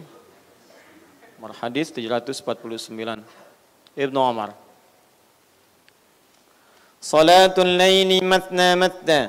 Salat malam itu lihat, salatul laili, salat yang ditunaikan di malam hari matna matna. Boleh tunaikan minimal 2. Setelah itu tambah 2 lagi. Terus fa idza khasya ahadakumul fajra. Kalau Anda khawatir tiba-tiba datang fajar, ya, maka falyutir rakatan wahidah, tutup dengan 1 rakaat. Terus tutup 1 rakaat. Ini rumus pertama. 2. Begitu khawatir datang fajar, tutup 1 rakaat. Masya Allah. Orang dari ba'da isya, sholat 2 sampai menjelang fajar. Berapa rakaat itu? Nggak ada batas ya? Maka dari Nabi ukurannya tidak ada batas sepanjang apa. Minimal kalau khawatir fajar akan segera tiba, segera tutup dengan 1 rakaat. Paling minimal 2 rakaat. Jangan bayangkan yang seperti tadi saja, ba'da isya. Ada orang bangun fajar jam 4:30, misalnya bangun jam 4:15. Misal saja kan terjadi. Atau bangun jam 4. Dia harus bagi di bulan Ramadan antara salat dengan sahurnya. Dia belum salat malam misalnya. Dia bisa ambil rumus cepatnya ini. Tunaikan 2 rakaat, tutup dengan 1 rakaat. Ya, paham ya? Tapi ini yang paling sangat rendah sekali. Kita ambil yang standar dari Nabinya. Berapa ya Rasulullah standar dari Anda? Rasulullah, engkau mengatakan tidak ada batas panjangnya. Tapi kami ingin melihat amalan Anda. Berapa yang biasa Anda tunaikan? Supaya kami bisa maksimal mengambil batas standarnya. Karena kalau nggak ada standar, nanti orang itu sembarangan. Kata Nabi kan bebas. Saya hari ini 2 aja lah. Tambah witir 1, besok baru 11, besok 23 dan sebagainya. Dicatat di hadis riwayat Abu Daud nomor hadis 1369 tadi. Riwayatnya dari Ibnu Abbas. Ini dua-duanya Abdullah, ini Abdullah bin Umar, ini Abdullah bin Abbas radhiyallahu taala anhuma. Nabi SAW kalau bangun di malam harinya, maka beliau bangun kemudian duduk terlebih dahulu. Fajalasa, setelah itu beliau mengusap bekas ngantuknya. Setelah itu membaca 10 ayat atau 11 ayat terakhir di surah Ali Imran. Setelah itu membaca doa. Alhamdulillahilladzi ahyana ba'da ma matana wa ilaihin nusyur. Setelah itu beliau pergi ke kamar Shanin Mu'allaqah, kamar mandi tempat tertutup untuk berwudu. Setelah itu beliau kembali untuk bersiap menunaikan salat, menghadap ke arah kiblat. Nah, aku berada di belakangnya. Lalu Nabi menarik kemudian aku supaya sejajar dengannya. Setelah sejajar itu Nabi kemudian salat. Kapan salatnya? Beliau memulai dengan 2 rakaat ringan dulu. Ringan, pembuka. 2 rakaat ringan, pembuka. Disebut dengan khafifatain, 2 rakaat yang ringan. Hadisnya sahih. Khafifatain ini, rakaat pertama dan keduanya dicukupkan membaca Al-Fatihah.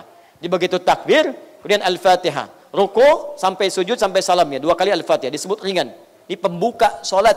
Supaya mengondisikan beradaptasi, keadaan hati kita sudah mulai mau fokus pada sholat. Begitu fokus, tunaikan intinya. Berapa inti sholatnya? Maka kata beliau, ditunaikan Rasulullah SAW 2 rakaat. Tambah lagi 2 rakaat. Tambah lagi 2 rakaat. Tambah lagi 2 rakaat. Tambah lagi 2 rakaat, tambah 1 rakaat. Hitung. 2 tambah 2, 4 tambah 2, 6 tambah 2, 8 tambah 2, 10 tambah 1, 11 rakaat. 11. Ada yang menggabungkan 11 dengan 2. Warming up-nya tambah 2 jadi 13 rakaat. Tapi intinya poinnya ditemukan 11 rakaat. Dengan ini salat pembukanya. Baik. Ya Rasulullah, apakah 11 terus engkau kerjakan seperti ini? Atau ada formula yang lain? Hadis Al-Bukhari, nomor hadis 2008 sampai 2010. Rawinya Sayyidah Aisyah radhiyallahu taala anha.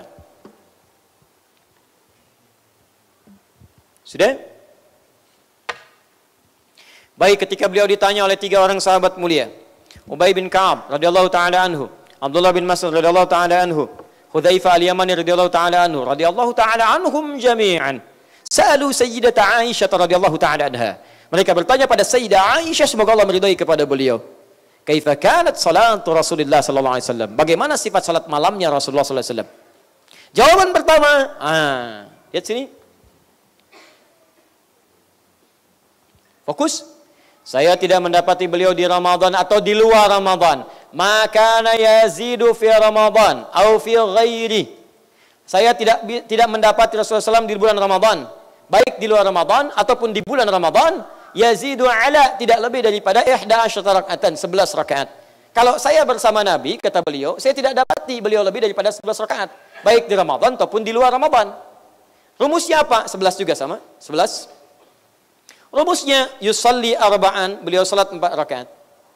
Thumma yusalli arba'an, kemudian 4 rakaat. Thumma yusalli thalathan, kemudian salat 3 rakaat. 4, 3. 4 tambah 4, 8. Tambah 3 berapa? 11. Masya Allah. 11 juga. Ini 11, yang ini 11. Paham? Jadi kalau Anda ingin tunaikan misalnya standar, silakan 11, tidak ada masalah. Mau pakai yang ini boleh, 2, ujungnya 1. Atau witirnya mau gabung 3, 1 tambah 2, silahkan. Yang ini mau 4, 3 juga boleh. Dan jangan diperselisihkan, silahkan. Kayaknya lebih bagus 4, 3 Ustaz.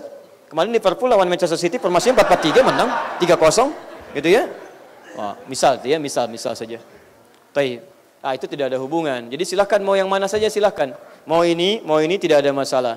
Tapi teman-teman ingat betul, ingat. Ini hadisnya dari siapa? Ini dari siapa?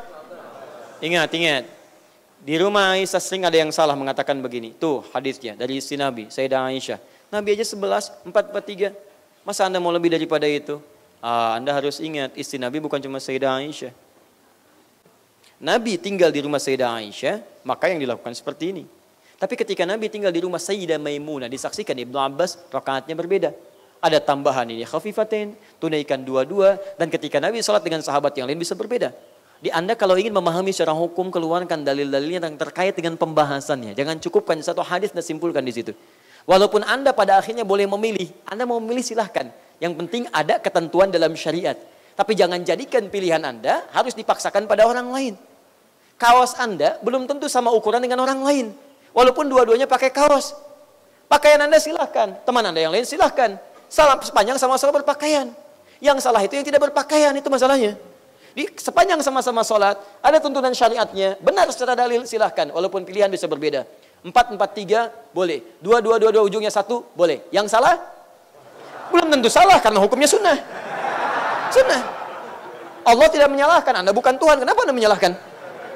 Cuma dia tidak mendapatkan kesempurnaan. Jadi jangan terlampau cepat lah ya. Menjawab sesuatu itu pikirkan dulu. Nungkan dulu. Saya kemarin baru dari Siwot tuh, ajak anak saya ke situ. Itu Masya Allah Pak, singa laut dan lumba-lumba. Diminta menjawab persoalan matematika. 5 kali 3 berapa? Singa laut, ayo berapa? Jadi kalau bisa jawab pukul lonceng. Pukul sampai dengan berapa kali jawaban. Itu dia nggak langsung jawab Pak. Dia mikir dulu, lama. Singa laut ditanya, mikir dulu, lama. 1 menit, 2 menit. Setelah dapat jawaban dia pukul, teng, 15. Wow, Masya Allah semua orang berkata. Dan kelihatan perkataan dari imannya di situ muncul. Ada yang Masya Allah, ada yang hore, ada yang teriak, ada yang tepuk tangan. Dan disitulah keimanan kita ditentukan di hadapan Allah Subhanahu wa Ta'ala. Masya Allah, saya lihat, ya Allah jadikan mereka ahli surga ya Allah, jadikan saudara saya ya Allah, berikan nilai keimanan dalam dirinya ya Allah, dan kalimat-kalimat kebaikan di lisannya ya Allah. Enak tuh lihat. Singa laut, ditanya, mikir dulu. Manusia ditanya, langsung jawab, salah lagi. Luar biasa. Allahu Akbar. Singa laut. Balik ke sini. Nah sekarang belum selesai, awas belum selesai. Tarawih kan belum ketemu. Bagaimana cara menunaikan yang 11 ini? Baik, kata Sayyidah Aisyah, teruskan hadisnya. Tapi, la tas'al an husnihinna wa tulihinna. Jangan ditanyakan bagaimana panjang dan bagusnya bacaan beliau. Yusalli arba'an. Thumma, pakai thumma. Nah, ketika beliau tunaikan 4 rakaat kata Sayyidah Aisyah, yusalli thumma. Thumma itu ada jeda. Jeda. Fokus ya. Ada fa, ada wawu, ada thumma, itu beda. Lihat sini. Dhahaba Ali ila Jami' An-Nur fa Ahmad. Ali pergi ke Masjid An-Nur lalu Ahmad. Kalau pakai fa berarti enggak ada jeda. Begitu Ali berangkat, Ahmad ikut. Kalau pakai wawu, wa Ahmad, itu ada jeda walaupun sedikit. Ali berangkat, Ahmad ikut, misal. Tapi kalau sudah pakai thumma, dhahaba Muhammad la Jami' An-Nur, thumma Ali. Muhammad misalnya pergi ke Masjid An-Nur, kemudian Ali pakai thumma, itu ada jedanya. Beberapa waktu, baru kemudian Ali datang. Hadis ini, perpindahan rakaat satu dari yang lainnya, satu salat ke yang lainnya, itu menggunakan thumma. Tidak menggunakan fa, tidak menggunakan waw di sini. Pakai thumma. Artinya, ada jeda di antara salam ke salam yang lainnya. Jadi kata Sayyidah Aisyah pertama, salatnya itu tenang, ada jedanya. Begitu selesai salat, tenang, beliau duduk dulu.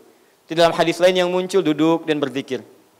Allahumma innaka afuwun tuhibbul afwa fa, Masya Allah. Minta sama, ya Allah, Kau itu maha pemaaf, ya Allah, maha pengampun. Hamba memohon ampunanmu. Kalau engkau janjikan ampunan di malam ini, engkau punya sifat pengampun, hamba mohon ampunan, belum diampuni juga tunjukkan pada hamba, ya Allah, dengan cara apa lagi hamba mesti minta ampun ya Rabb.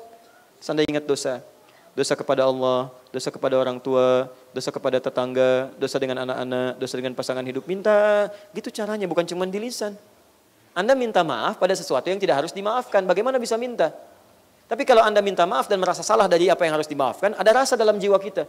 Minta ampun dari apa yang tidak merasa diampuni. Bagaimana bisa khusyuk dalam minta ampunan? Makanya minta ampun dengan mengingat dosa. Dosanya apa? Begitu minta ada getaran dalam jiwa kita. Makanya enak bacanya, enak. Nah, dalam enak itu Anda jeda. Jeda itu ada dampak kepada roh. Dalam bahasa Arab, jeda yang berdampak kepada roh ada ketenangan disebut dengan raha. Rahatun. Kalau jedanya panjang disebut dengan istiraha. Istirahatun. Dua kata ini berasal dari kata raha. Turunan kata raha disebut dengan roh. Roh, bawaan jiwa kita. Istirahat cenderung memberikan ketenangan pada jiwa. Bukankah saat Anda istirahat di pekerjaan ada ketenangan pada jiwa Anda? Tenang, nyaman. Nah, ini fokus baik-baik. Lihat baik-baik. Kalau makna rahat ini dibawa kepada ibadah. Jeda yang menghasilkan ketenangan dalam ibadah. Maka kalimatnya dirubah jadi tarwihatun. Tarwihah. Tarwihatun. Sekali sholat, bacaannya tenang, ada ketenangan pada jiwa. Saking enaknya, enak ke jiwa kita itu tenang. Alhamdulillahi Rabbil Alamin. Enak, ada ketenangan pada jiwa kita. Wadduha wal-laili idza saja. Tenang ke jiwa. Bacaannya enak, gerakannya tenang. Setelah selesai salat, salam. Assalamualaikum warahmatullah. Zikir tenang, ada dampak kepada roh disebut dengan tarwihah. Kalau salat lagi sampai 11 tadi jamakkan. Jamaknya disebut dengan tarawih. Jamak dari tarwihah adalah tarawih. Jadi nama salatnya qiyam, sifat salatnya disebut dengan tarwihah. Jamaknya tarawih. Dipopulerkanlah istilah tarawih bukan dengan nama salatnya, karena nama salatnya sudah pasti diketahui, malam nggak mungkin siang. Cuman kenapa nama sifat yang diperkenalkan? Karena umumnya orang hanya mengejar salatnya, tidak peduli dengan sifatnya. Kalau Anda ingin seperti Nabi, ulama mengatakan tarawih, ayo tarawih. Salatnya yang tenang, bacaannya tenang, rakaatnya tenang, setelah itu tenang, sehingga ada dampak perubahan pada jiwa Anda. Beda setelah tarawih dengan sebelum tarawih lain. Sebelum tarawih ada kegelisahan, setelah tarawih ada ketenangan. Jadi kalau Anda pulang dari tarawih capek, nggak ada tenang, ada yang salah dengan sholat Anda. Allahu Akbar, Allahu Akbar, Allahu Akbar, Allahu Akbar. Nabi 11 rakaat itu hampir mau subuh. Masa 23 rakaat 7 menit? Tapi kan udah lancar Ustaz. Lancar bacaannya, tapi ini dijaga. Nih. Paham ya? Terakhir di bab yang terakhir. Fokus. Apa yang dibaca Nabi dalam tenangnya sholat itu? Dan bagaimana mempertahankan bacaan-bacaan itu di masa-masa kemudian? Kata Sayyidah Aisyah, sebetulnya nggak usah ditanya, la tas'al. Tapi penasaran, begitu diikuti, Allahu Akbar. Kata 3 orang sahabat ini, pertama yang komen Hudzaifah radhiyallahu taala anhu. Tidak ada yang indah seindah salat di belakang Nabi. Masya Allah. Salatnya begitu berdampak kepada jiwa dan sanubari. Tenang. Ketika baca ayat-ayat tentang surga, seakan-akan kita ingin masuk surga dan Nabi berdoa di situ. Ketika ayat baca tentang azab, takut kita sehingga merinding mendengarnya. Dan tak terasa, 1 rakaatnya 100 ayat Al-Baqarah. Panjang. Diperbanyak. Kenapa diperbanyak? Salah satu rahasianya, karena Ramadan itu kan pahala lebih banyak daripada sebelumnya.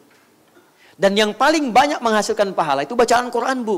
Pak, demi Allah saya katakan ya, kalau Anda ingin paket hemat tuh yang modalnya sedikit, tapi pahalanya banyak sekali, itu Anda kerjakan rutin interaksi dengan Quran.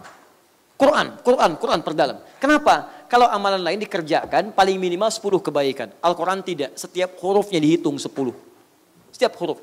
Di bulan Ramadan, hitungannya beda lagi. Paling minimal 10 kali lipat hari biasa. Paling minimal. At-Tirmidzi nomor hadis 2910.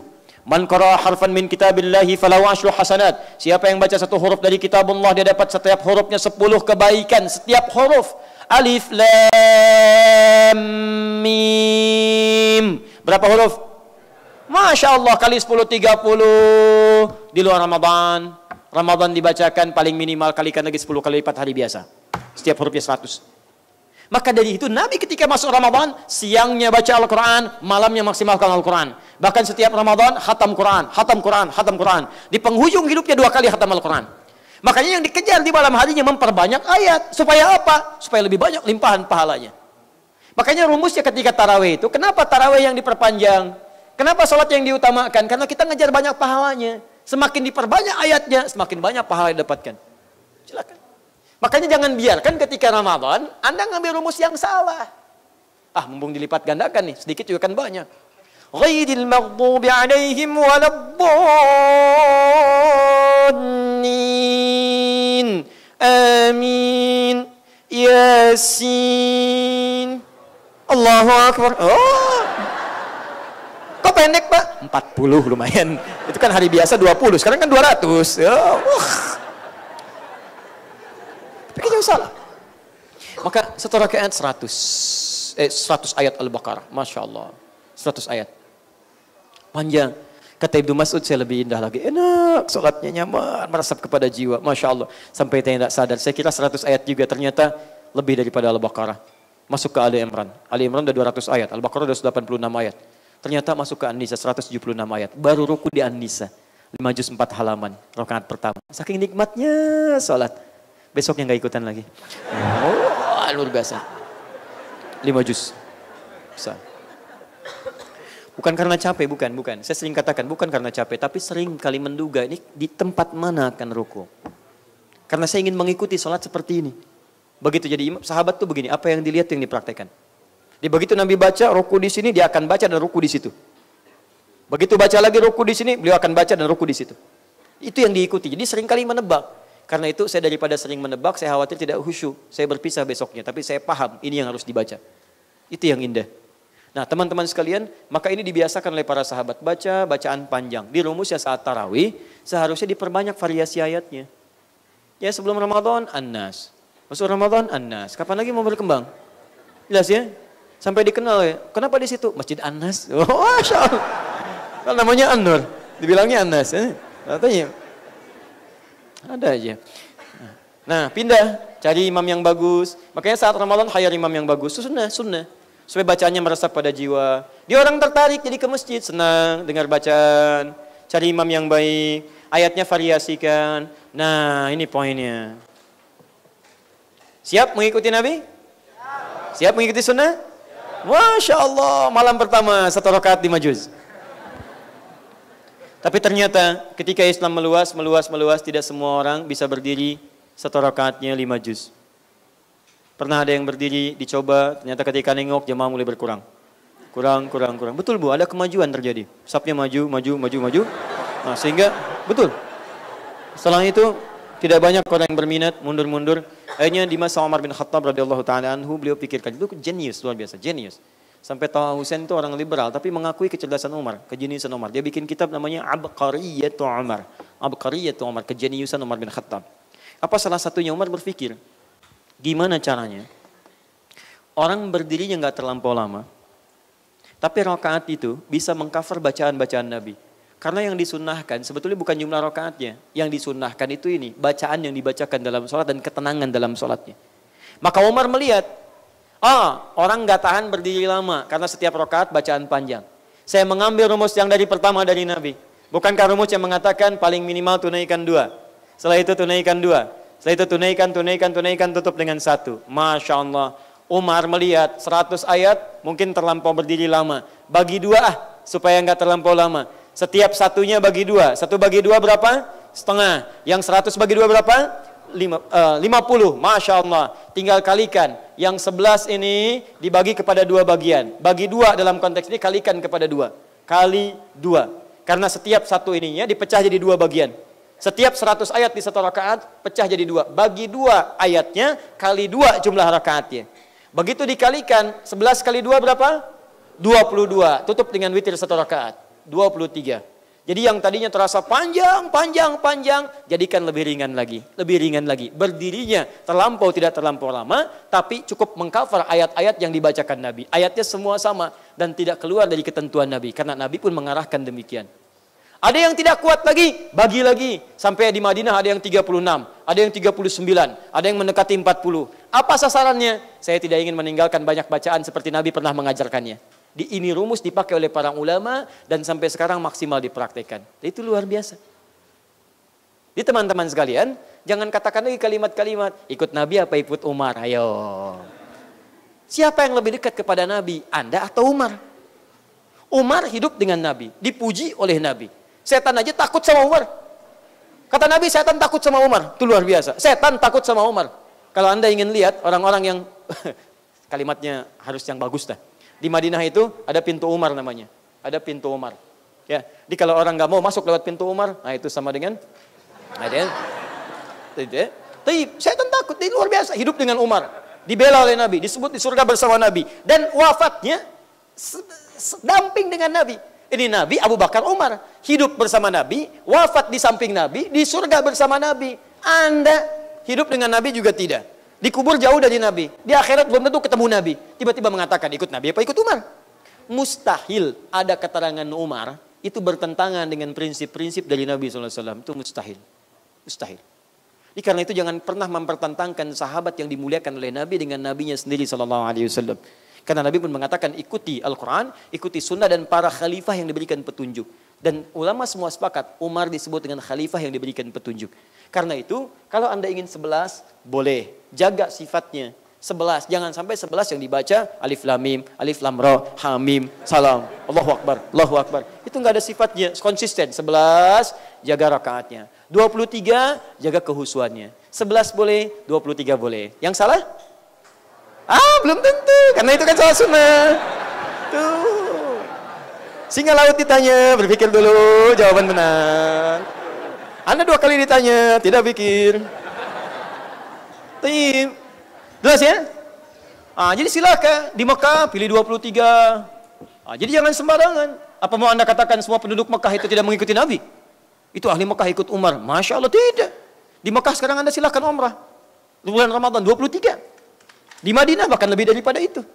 Dan jangan pisah-pisahkan. Oh ini begini. Tidak. 11 rakaat Muhammadiyah nih. 23 NU. Nggak ada hubungan. Iya, 23 Aswaja. Selain itu Wahabi. Nggak ada hubungan.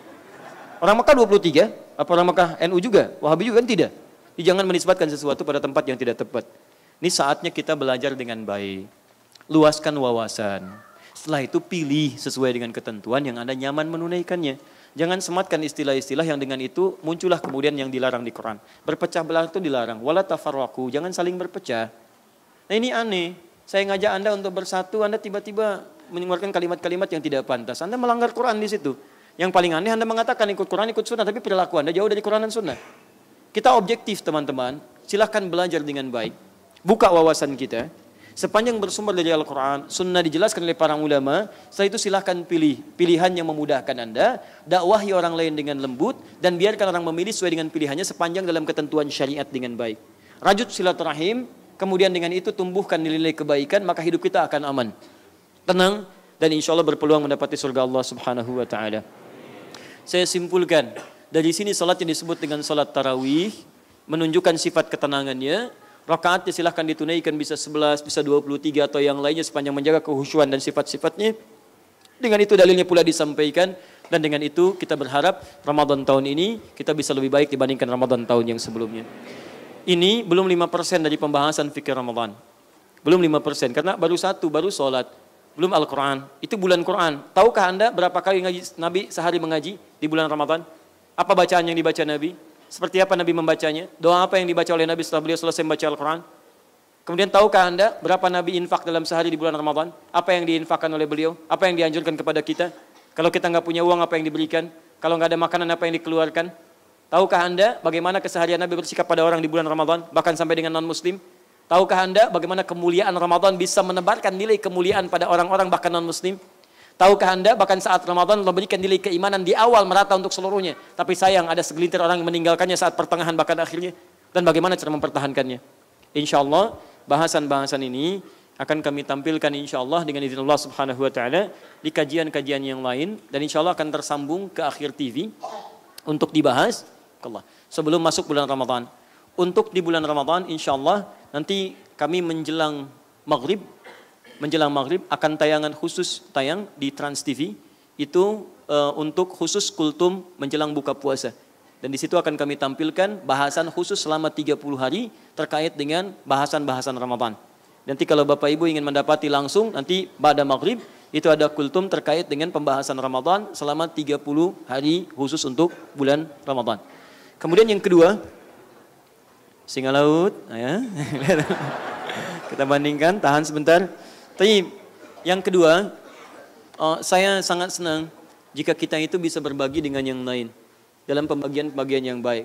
Insya Allah nanti ada buku yang saya coba bagikan di malam Jumat nanti. Insya Allah kami bagikan gratis, saya nanti kopikan. Dan buku itu sangat bagus. Bukunya menghimpun hadis-hadis Nabi khusus untuk